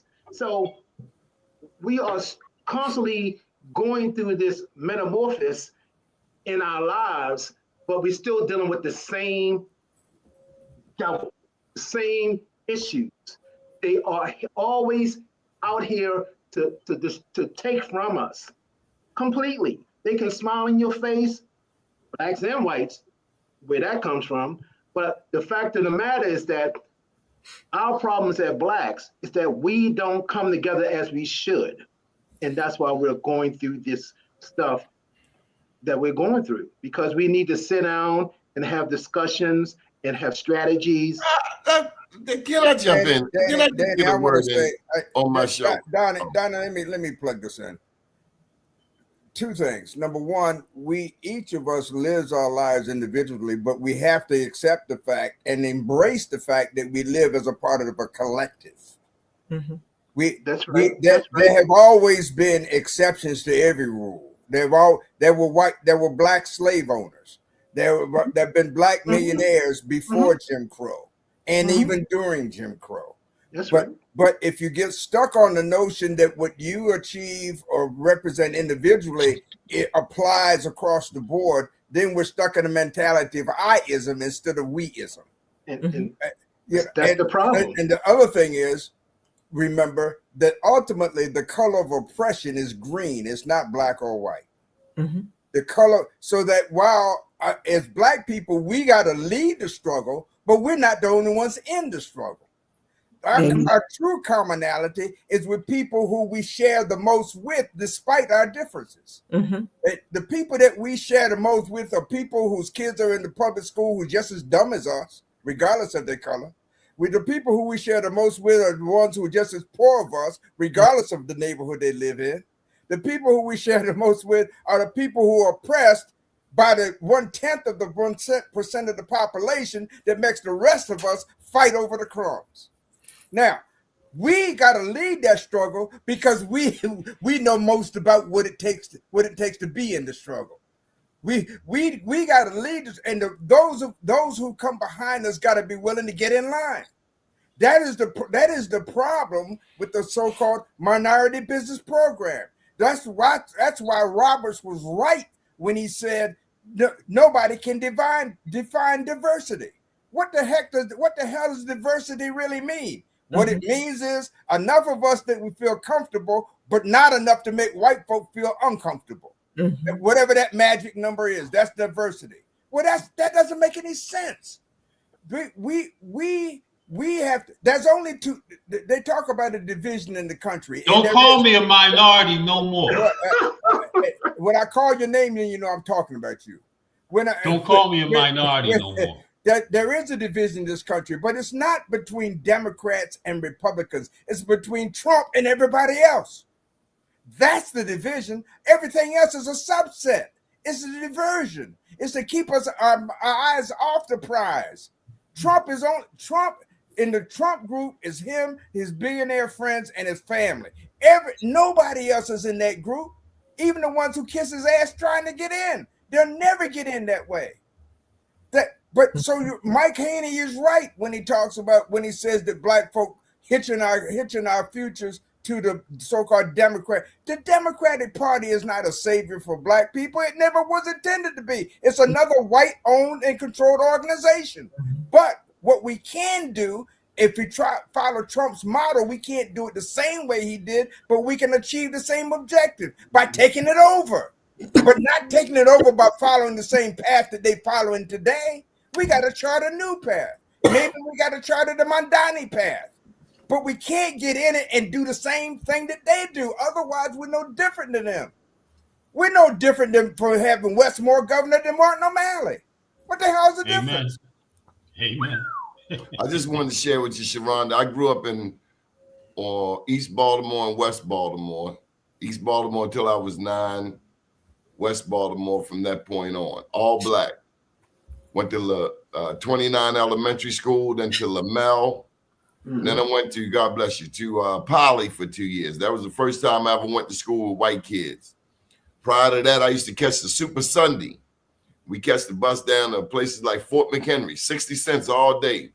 And when we got to Fort McHenry, them little white kids threw bottles at us. And when I went down to Carroll Park to buy me a pair of them Wrangler jeans for $12, I come out the door, and there was a whole mob of white boys with dogs and sticks. And they said, there he is, get his ass. And I ran from Montgomery Wards all the way up to Wilkins Avenue. So my experience in this town is a little different than yours. I felt safest in the black community and felt most threatened when I left the black community. Well, I think I'm a chameleon. I can feel either community, but I also am not dumb. I moved over to Essex, and my babysitter for my children, she's an older woman. I couldn't afford to have take them to daycare. I had a $60 a week daycare sitter that was like my mother. But she always said, they're going to put they're going to come and get you over there in Essex. They're going to put the flags up, the Confederate flag, and there are Confederate flags here. And now I've become used to them. But nobody. Well, let me so you're comfortable with that? No, I'm not comfortable with that. I've been living here for 20 years. But I thought you said you got used to it. I got used to it. And that's comfort. That's comfort. If you're used to it, you're comfortable with it. No, I didn't say that. Those are two different words. Haney, don't let him put words in your mouth. I just thought you said you got used to it. No, but what I'm saying, but just like when you're in Delaware City, you still have those sweet home Alabama people, right? That's where you live. I And so just you live wanted to with- tell you the Confederate flag was originally an Indian flag. I didn't know that. Our people made that flag. That flag was usurped by Caucasians after they got here. That flag was already in existence. So I just want that. And again, with respect to our indigenous viewers. Right. But you know, I went to Morgan, and that's because I wanted to get a different experience, because I didn't feel like I knew enough, you know. So I did go to Morgan. My husband graduated from Morgan, and we first had a home in Delaware, in West Baltimore. But you know, my son has autism, and unfortunately, you know, the school system at the time was my son. You muted. On mute. I'm sorry, I moved over to the county because of the school system. My son, you know, 2000 and 2002, 2003, you know, my son, you know, he was diagnosed as having special needs. So, you know, you migrate to things because, of course, I'm not from here. So you go where you can get the bigger house for a cheaper price, you know, and then you just deal with it. Because my husband was in the military, and after 9/11, he was stationed over at Martin State Airport. So that's how I got over to Essex, you know. So do you know our perspective on Essex? I know your perspective. I got it from everybody. You know, that's like so what's our perspective, Donnie? What is your perspective? I want to hear, because I don't know. My community goes to Essex once a year. And this was growing up, to Back River Neck Road. And let me just tell you, when I go into a community and they got all of these words with neck in it, I don't feel comfortable. I don't feel safe. This is not a safe place. But it was a whole busload of us, and they had liquor and weed, and we grew up, and every year we took that trip out there to Back River Neck Road. But that name, just Back River Neck Road, nothing's comfortable about that name. But you know, I go to church on Back River Neck Road. State Stevens Church is the oldest church in Essex, and that is on Back River Neck Road. I'm from North Avenue. But I do want to say, I didn't go to Leon's Pigpen either. Well, when I ate pork, that was the place to go, and they had the meanest hot sauce in town, North and Greenmount. Shout out to you. But we were talking about crabs in a barrel, and I think that is very important that we talk about. Hey, I just want to say that somebody gave you a shout out. Oh. We can't hear you. Oh, I'm sorry. It's very important that we lift while when we climb, because I live in Essex, right?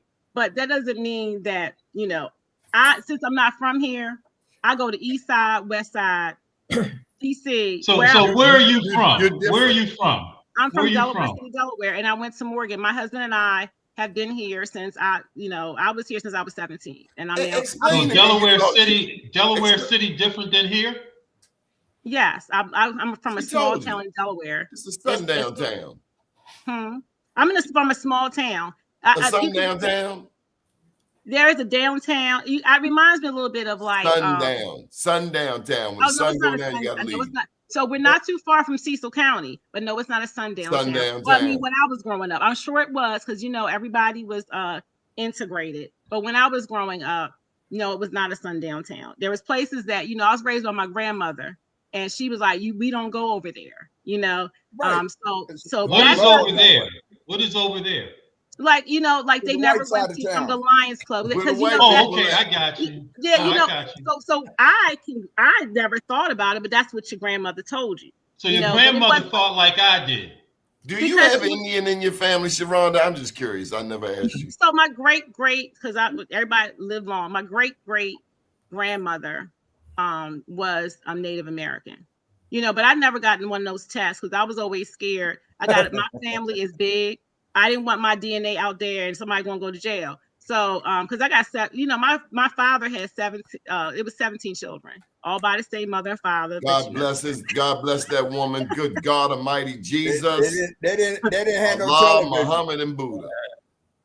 By the way, Sharonda, I'm also from the Eastern Shore. My father was from Laurel, Delaware.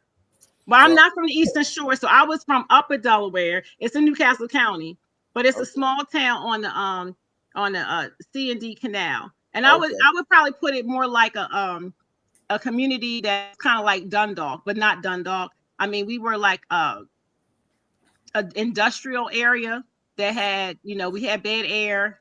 You know, we were. Yeah, that's the other thing. It got that little smell over there. We pick yeah, that's up how on I that. grew up. We call it Getty. Remember the Getty gas station? I don't know if y'all had them up here. So they made. I was next to a refinery. So that smell in Dundalk is like Delaware City. Yeah. I'm familiar with that. I'm from North Carolina. So okay. Yes. Yeah. What part of North Carolina? St. Paul's, North Carolina. Nobody knows where that is. Where's You that? know That's what the one thing about North Carolina. They give Lumberton, you all North the Carolina is? Between Lumberton and Fayetteville. Oh, yeah. Fort Bragg. I love Red North Springs Carolina. is They right give you there all too, the right? Red Springs. Yes, yes. Right My next brother, to my the brother lives in Fayetteville. Yes. Yeah. Yeah. North Absolutely. Carolina give you all the food you want. If you're a Yep, drinker, you get all barbecue. the drink you want. But Sunday morning, what's happening? Church. You're going to Better church. get up. You going to church. Absolutely. Bright and early. Sunday school. Smoke what you want, drink what you, but Sunday morning, you better be in church. Absolutely. North Carolina, shout out. Yeah. Well, let me say this: as two Black women running for office, sometimes it is more difficult for us to raise money. Okay, because different people, and this is something I learned, and when I went to my little class. So I just want to say, we think that they got it right, but most people they understand politics, right? They understand it costs money to run, but as you know, just looking at our community. They be like, I don't have money for that, you know, and then that goes into you going to other people asking for money, you know, and then they're the people that understand that they're going to use their money to try to get power. Now, that doesn't mean you have the power. It does take money to do a race because it's competitive, and you have a whole bunch of people that are enthusiastic about others, and it's always looked upon that Black women sometimes are going to be the people like, oh, she can do it, I can do it. You know, but then nobody's giving them the money. I'm a little confused at what you're saying, Sharonda. I'm gonna break it down. White men will see a Black woman running, and I'm like, well, if she can do it, I can do it. Black people sometimes they don't want to spend their money putting their name and address on somebody's website that everybody can get. So therefore, slow down. Slow down. Do you mean they don't want to donate to campaigns because their names are then recorded? Yes. Yeah. Not people only subscribe that, to porn. people People subscribe to porn channels and any damn thing else they want to do. And if Billy Murphy has said it recently, stop bowing your head around white people. If that's what you believe, just believe what you believe. Come on. You know, who is bowing their head to white Bob people? said it. You got Black white supremacists. Stop that. No, but I don't know what you're Absolutely talking about. not. But that's not what I'm saying, Donnie. When I go to the website, I can get your address if I gave you money. So what? I know that's not for me, but I'm telling you that often people, especially in these government jobs, are not trying to make donations, but other people are always give it to your cousin. Come on, listen. No, but then that'd be illegal. That's what I'm saying. So I'm just asking everyone. My point is, Donnie, that we all need support, and if you want to build a collective, because I thought that was the beginning of it. It's like we have to depend on ourselves, right? So what I'm saying for DANITA is, see, Donnie, you be going off the rail, is that if you want to have more Black women and more Black people sitting in these offices, then we have to give. And it just goes back to it's something that we learn in church. Like that church, St. Stephen. We're clear about the giving part. We want competence. I'm done supporting people just because they're Black. I know that's not where I'm going. No, I want to say this for this show. We demand competence. Right now, the major issue that we have talked about is the Speaker of the House. Oh, I wasn't. Hold tight. Relinquishing that power. That's right. That's a lot of power to say, hey, I'm not doing this anymore. And I understand people say, oh, we shouldn't be looking at what's next. When Pete Rollins died, I remember it like yesterday. When he died, Black people worried about a goddamn funeral where the white people were looking at who's going to take the chair of the House Appropriations Committee. This is baseball. It's not about any one of us. It's supposed to be about the collective. But too often we get people in there gets stuck on EGO. Ego. That's Edging right. God out. It ain't about you. It ain't about Bob. It ain't about Dr. Danita, Danny, Michael, me. It's about the babies for real. And we get people get in these seats and they start thinking like it's theirs for life. They die in their seat. And I'm sick of it. Well, I agree with you. I'm all about term limits. When we gonna do that? Oh, Miss Sharonda, what are you running for? I'm running for county council and the new councilman District 8, which encompasses Essex, Middle River, part of Nottingham, and part of White Marsh. Because I'm listening to you trying to decide whether I would vote for you. You know, I'm not asking you to vote for me. Hear me out. Hear me out. Right? Because you said that if we want women of color or people of color representing us, right? I'm listening for platform and common interest, common good, et cetera, et cetera. And I like what you're saying because you're transparent, you're honest, et cetera. Whether it aligns to what it is that I'm saying doesn't necessarily have to be relevant. You know, as you said in the beginning, the way I interpret it is that you represent a broader, wider good, which is real. And that is relevant and it makes sense. But I'm looking at other particulars as I'm listening to you. And I hope there's a tape available because we have to discern each other better because competence isn't necessarily what we need. Because what does competent mean? That your resume says you graduated from a university and you have a master's degree, or you understand the intricacies of economic development, education, community-based, et cetera, right? So what is your platform that is of interest to the people, and who are you marketing yourself to? Well, Mr. Haney, I've been actually running the longest out of everyone because when they first got the redistricting. What does that mean? Mr. Haney, you want to let me finish? No, I just want to know what does it mean you've been running the longest? I'm going to explain. Running for 2 years? Because I've been on this show before and I've gone through my platform, but we have been veering off in different subjects. So I had decided I wanted to run when they had made an initial map back in 2024. I am the president of the Blue and Gold Democratic Club. I have also served on the Central Committee. I work in housing. I work in disabilities. My platform includes making sure that we have more affordability, including in housing. One of the things that I'm concerned about is they have a thing called councilmanic courtesy. It's unlike anything else in the whole daggone state of Maryland. So do we have like block zoning? So Mr. Haney, if you were my best friend, I would just go ahead and zone whatever you wanted, and all you had, and then nobody else would even question it. What's happening now is we're not looking at the collective of Baltimore County.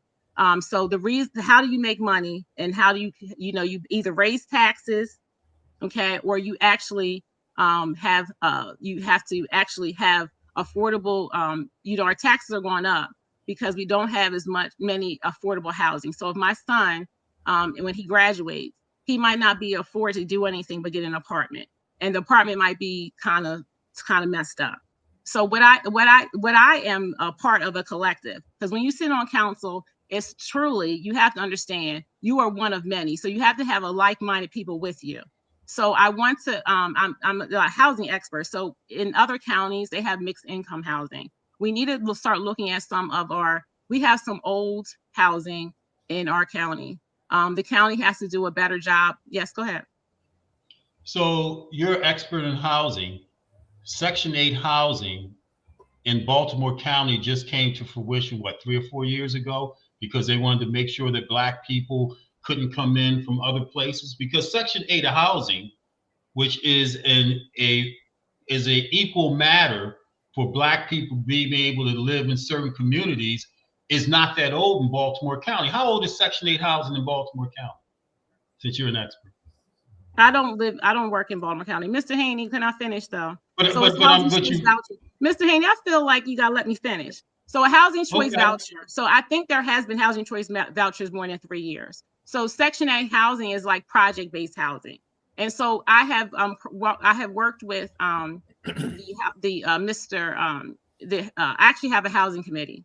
So the housing choice vouchers are something where there is a program, because there were some issues in Baltimore County and having people just put themselves in one place. Okay, I don't believe in having projects. I believe that you should have the opportunity to live where you want. So I can have a voucher, like somebody on my street has a voucher. What does a wow mean? No. You the takeover person. Go ahead and finish. I'm gonna wait. I just said, wow. You don't believe? I don't believe in pockets of poverty either. Yeah. And you don't have to have pockets of poverty for vouchers. You look at it like it's despicable that someone has a Section 8 voucher, okay, that lives in Bob's community that isn't pockets of poverty. Let me take. I'm just interpreting I what think you you're said. misunderstanding. I don't know who you are, Mr. Haney. Oh, I'm hearing exactly what you're saying. You can't handle the pressure? No, I don't think I said that. So let me digress. Okay. So I was part of the Inclusionary Housing Coalition in Baltimore City. Yeah. And so what happened was we tried to have more inclusive housing, because all the money that was spent on high rises, the city was giving a lot of money. So I used to work in housing and community development. I think you're misunderstanding what I say. I think you want to hear what you want to hear. So let me just be clear. I want you to get to the point.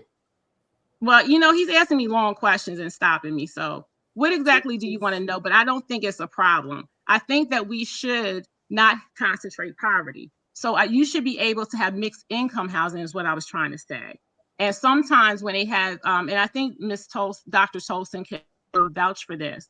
Dr. Tolson, when she was president of the NAACP, they were, because there was a HUD voluntary consent agreement, they had to have more housing for persons with disabilities and minorities. There was not enough affordable housing.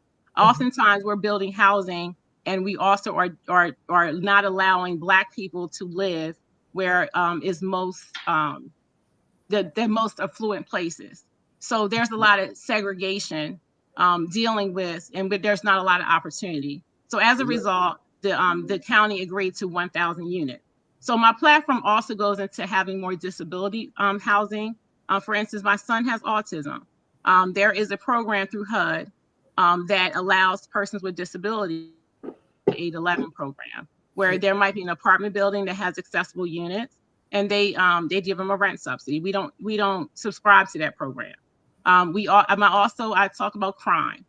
Hold tight, Miss Sharon. Can I chime in and say one thing? Yes, Sharon, you got to breathe. You got to let us. It's a conversation. I don't feel like it's a conversation. I feel it's a little attacking, because I don't think I'm being heard. You did try to take over. You did want to try to take over. Don't take that personally. That's just the way he is. He was raised by wolves. But I'm a woman, and I don't take it personally, but I also expect respect. But let me say this. The fundamental problem, as I mentioned a while ago, is that you've got a few people with way too much and the rest of us with barely enough to survive on. Absolutely. Affordable housing, Section 8 vouchers, whether they're project-based or individual, are just workarounds. Mm-hmm. They're just workarounds. They don't solve the problem. The problem is we've got to have a redistribution of resources and wealth on a massive scale. Right. On a massive scale. Not one house at a time, not one community, but on a massive scale. All this other stuff is just workarounds. It's just it's just a way of trying to get something without going to the people who have too much and saying, give it up. That's all it is. And that approach, with all due respect to anybody running for office, I think I've lived long enough, and I was born 7 years before your mother. I've lived long enough to say it ain't going to work. Dr. Tolson, you wanted to chime in? No, I just wanted to agree with Sharonda about the affordable housing, about that we did work with them, with the NAACP, but they are behind as far as providing the vouchers and so forth. But we did work with them trying to provide affordable housing and stuff, but the government is still behind. We was trying to work with Johnny O and the county council and stuff, but they're still behind with providing equal opportunity for the community. So I just wanted to chime in to say that. Danny, you have a So thought? Dr. Danita, hold why tight, did Mike. it take so long to get Section 8 housing? Mike, Danny, you wanted to say something? No, what I was saying is that's exactly correct. You know, Yes. the system is designed the way it's designed. Mhm. And, you know, those who are in need and in great need, they give just a little. Because there was an article about Prince George's County and how these women there, I think it was a woman who used to be the vice chair of the Young Dems of Maryland before all that stuff happened with Reuben and all that kind of stuff. But she was homeless from 21 to 22 because she was waiting for vouchers, and they couldn't give additional vouchers until they used all the ones that they had up. And it's a real continual problem. And this is all designed that way. It's all designed, and as Mr. DeShiel says, they just put enough. It's just a Band-Aid thing. They just put enough to get by, and all these things like these community input meetings and all that. That's what those things are too. They just want to put on paper that they've done this and they went to the community and all that, but they never really address the problems. Not to where you can see a big change and a real big difference, and people can start feeling good about themselves. You know, they do it for it's like a weekend thing, and then here's Monday again. You know, you got to start all over again. This has been going on for years. Like I said, they're behind. They're way behind. So I want to put one more issue. They're going to move forward. I want to tell you how Montgomery is going to pay for free buses in New York. Okay. Well, can I say something? He called all the real estate developers in, all the rich people in. He figured out how much money he needed, and he said, "I'm going to leave the room, and you all decide who's going to put it up. Because if you don't, tomorrow morning all your permits stop. You ain't building nothing. You ain't getting no license for nothing. You ain't finishing nothing." That's exactly how you go about that. I don't want to be here while y'all argue about who's gonna put it in.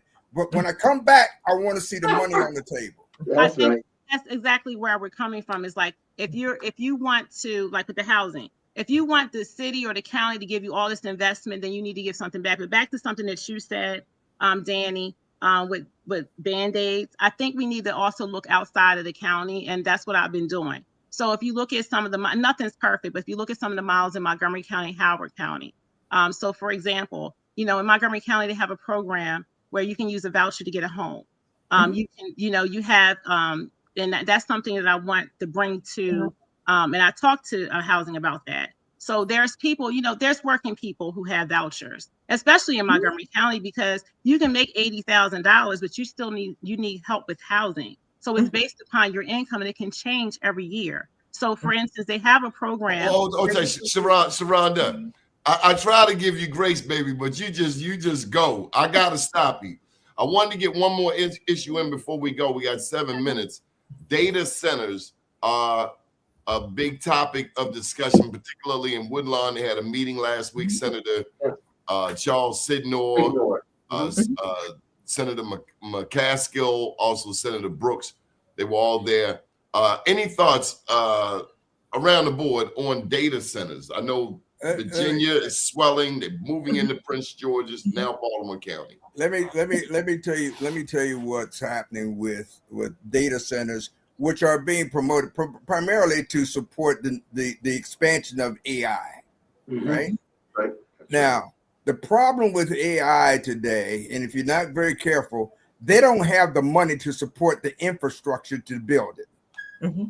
They're looking that eventually Trump is going to step in, and because they're looking for $13 trillion in government backup, either in the form of guarantees or other support to support the development of these, because data centers require a massive amount of energy to be able to operate, a massive amount of energy. Now, the problem with AI is that if you you can't stop it. AI is here, and it's been here for a long time, but it's certainly here. Its expansion is going to continue. The problem is it's got to be integrated slowly into the economy. One fell swoop is going to wipe out 30% of the jobs. Okay, 30% of the jobs. if it's not, and guess who? Last in is first out, unless something changes. Those jobs, the loss of that employment is going to hit the Black community particularly hard. So we've got to be so yes, data centers are going to be developed. It's going to be at some point, because the banks aren't loaning money anymore. The banks have gotten afraid of it. They've gotten afraid of it because the projections are too far out in the future, and there are too many things that can happen. So that's why they're looking for the government credit enhancement. But we've got to make sure that it's integrated into the economy in a way that preserves and creates, which means that it might not be advisable. All technology is not good. That could be too much of anything, including technological advancement. Can I just got to take care of human needs first. And that's why I keep saying the color of oppression is green, because green don't care what color you are. Yeah, we understand Well, that. I'm totally. And now I'm finished. Donnie, you got your 7 minutes back. I'm done. Can I just interject? This particularly, you're right about the AI, because I just went to Taco Bell and the drive-through was AI. But what also I wanted to say with the data centers, that was a bill that came through last year, and literally David Marks, the Republican, introduced the bill. No one really knew what he was talking about, I don't think. We have to do a little bit more research before we actually pass these bills. So let's just say this. If they wanted to get rid of this whole data center thing in West Baltimore County, they could just repeal the bill from last year because they had to do a rezoning for it. I think we just need to be careful. If we don't understand something, we need to read. And so I will say this, Sharonda, let me jump in. You don't want that money to keep leaving the state of Maryland. You don't want people to come here to work and take that money back to Pennsylvania, to Virginia. That part I know. That's an uneven economy. That part I know. We better get involved now and get the finances straight now. Get a Mr. Bob at the table or whomever, because that money will be spent, and you want it to be spent here. Well, let me just say that data centers are not going to be a big job producer. In fact, the construction is going to be a couple of years, so that's going to be construction. I didn't say jobs. I said income. Yeah, income, exactly. But so if you're not setting up these things right, like you said, Danny, they're using up all the water, right? So you can't use up that, because they have to cool all the system. Well, and it's going to, the local people are going to have higher energy. And that's what people are concerned about, the water. Yeah, unless they subsidize. Nobody has a real plan. What were you saying, Dr. Tolson? No, I was going to hit on what Mr. DeShiel said, that the three main things, what he said was it's going to affect the water, energy, and affect the economy, the jobs. So that was the main things that I was going to chime in on, but he hit the key things that I was going to say. Yeah, it's it's resources, it's natural resources. Yeah. And everybody needs water. So that's right. That's the basic needs Maslow. Yeah. Mike Haney, you get the final word before we get up out of here. Hey, listen, it's been a pleasure. I've enjoyed everyone, Ms. Sharonda and Dr. DANITA. Mr. Blunt, it was good to see you. Bob, always a pleasure. Donnie, thank you so much. On the 20th of December, I know you all know that H. Rap Brown passed away a couple years ago. They're going to be having a memorial service at the Most Worshipful Prince Hall Grand Lodge of Maryland, 1307 Utah Place, in remembrance of him, from 12 until 4 o'clock that Saturday, and just inviting everyone and encouraging everyone to join. And let's remember that AI started with the ATM machine, right? So we might as well either join and get along with it, embrace it, because it ain't going nowhere. Let's see what our pieces of rock looks like. Capitalism in America is dependent on the poor people. The more poor people, the more of a profit margin there are for those that participate in capitalism. Thank you, Donnie.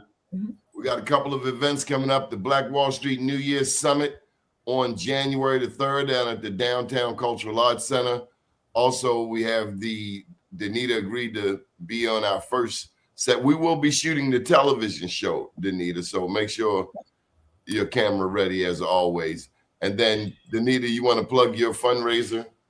Okay, again, December the 17th at 6:30 p.m. to 8 p.m. at the Tillery in Owens Mills, Maryland.